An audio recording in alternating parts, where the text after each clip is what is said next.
有一次同個朋友傾開偈咧，咁佢就講得好實在話俾我聽。佢話佢哋公司嗰啲同事咧，特別係做到比較有少少領導層級數嗰啲，我哋叫佢做組長咯。佢特別係啲男性，佢哋唔知係壓力大啊，定係點解？有80%嘅男組長30零歲咧，個頭都已經禿得好緊要。咁我就唔知佢嗰班男同事啊、男組長平時對啲頭部啊有啲咩特別護理咯。甩頭髮年輕化咧，而家呢個都係一個鐵一般嘅事實嚟講。咁同埋咧，男人甩頭髮嘅年齡係會比女人早，呢個數據都有顯示到出嚟。今日可以同大家分享一下點樣同自己平時保養翻自己嘅頭髮，點樣可以濃密啲，同埋可以分享下俾大家食啲乜嘢營養可以保護翻啲頭髮，等佢生得比較濃密啲，同埋究竟頭髮嘅缺失咗啲乜嘢營養係去令到啲頭髮脫落。開始講頭髮嘅保健同埋食嘅營養之前呢，咁我就要強調一下就係我個頭髮呢絕對就係真髮嚟嘅，因為呢就唔止一個兩個咁話我係戴假髮。平時喺日常嘅頭髮護理呢，咁我就建議啲朋友呢就唔好用護髮素嘅，咁啊通常就叫佢用一嚿比較普通嘅番梘洗頭，咁就會比你用護髮素同埋用啲乜乜乜鹼液啊會就好啲。當未用過番梘洗頭嘅朋友呢，佢哋就會覺得一用番梘就覺得個頭好似好硬咁樣。其實呢，當你洗得1-2個星期呢，你就會覺得啲頭髮呢就會開始柔順翻。咁但係就唔會話好似用咗護髮素咁樣呢滑捋捋。其實頭髮太過柔順嘅話呢，佢有種透唔到氣嘅感覺㗎。咁同埋呢，我都會建議啲朋友呢，如果係梳頭嘅話呢，就唔好話成日都梳埋一邊啦。特別係女士啊，如果佢哋中意分界分埋一邊嘅話呢，佢條界線就會越嚟越開。咁我哋就通常都會建議啲朋友呢，就得閒就梳下左邊界，得閒就梳下右邊界。平時如果做梳頭咧，做嗰個按摩保健嗰個動作咧，我哋自己都可以做啊。點樣做咧？就盡量用一個木嘅梳，用木嘅梳我哋就唔建議用膠嘅，因為木咧始終係天然嘅東西。咁另外話點樣同自己個頭皮層做按摩咧？其實唔使諗得咁複雜嘅。我哋有陣時梳頭嗰陣時咧，好似成日慣性好似順埋咁樣梳。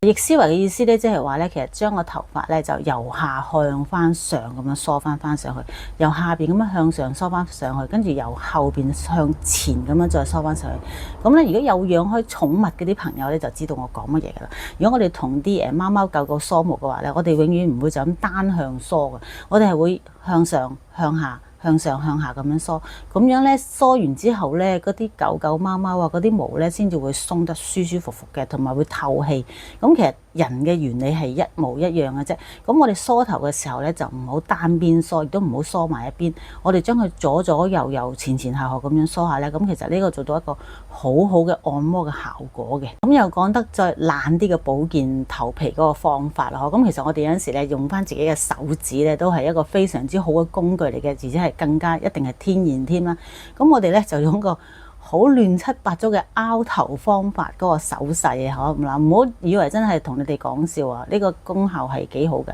咁啊，直成兩個手咧喺個頭嗰度亂咁拗係咁啊拗，但係當然唔係拗到出血嗰隻啦，就用個手指甲對下嗰個肉嗰個感覺係咁樣將個頭咧自己同自己咁樣捽，咁啊前前後後啊咁樣捽下佢啊搓下佢啊，咁呢個得個好好嘅頭皮嗰個按摩嘅效果嚟嘅。唔係好建議晚黑洗頭，因為晚黑洗頭咧始終個頭會吹得唔夠乾啊，咁你咧係咁樣少少濕住咁握住啲頭髮，就會令到啲頭髮咧就好脆弱啦。咁同埋有陣時好多人就中意去俾人哋按摩頭部啊 massage 嗬，咁啊喺個頭度係咁樣濕住佢係咁按，其實咁樣嘅效果咧就真係叫做有害無益咯，因為嗰啲水係咁濕住個頭，係咁喺度按咁耐，咁啊其實有冇乜必要咧？講下我自己啊，咁如果我去親嗰啲髮廊嗰度整頭髮嘅話，我就實會同洗頭嗰位同事講咧，就話唔使按摩噶啦，同我沖下水搓兩下鹼咁樣就 OK 噶啦。嗱，如果睇到我呢段片嘅朋友咧，覺得有需要嘅話，可以分享翻俾你哋有脫髮問題嘅朋友，睇下佢點樣可以平時做翻個日常保健，同埋食翻啲乜嘢嘅保健品可以幫助翻個頭皮嘅生長。如果佢聽話嘅話咧，咁基本上7日到咧就會見到個毛囊咧已經開始有啲污糟糟嘅毛毛咁走翻出嚟。嗱，喺我面前呢支咧納米燕窩精，嗱，唔好睇少佢咁細支喎，佢一支裏邊咧就已經有5盞燕窩嘅功效。咁我成日標榜咧燕窩精有乜好處咧？因為佢係水解咗，所以身體咧就特別容易吸收，佢嘅吸收率咧係可以達到95%。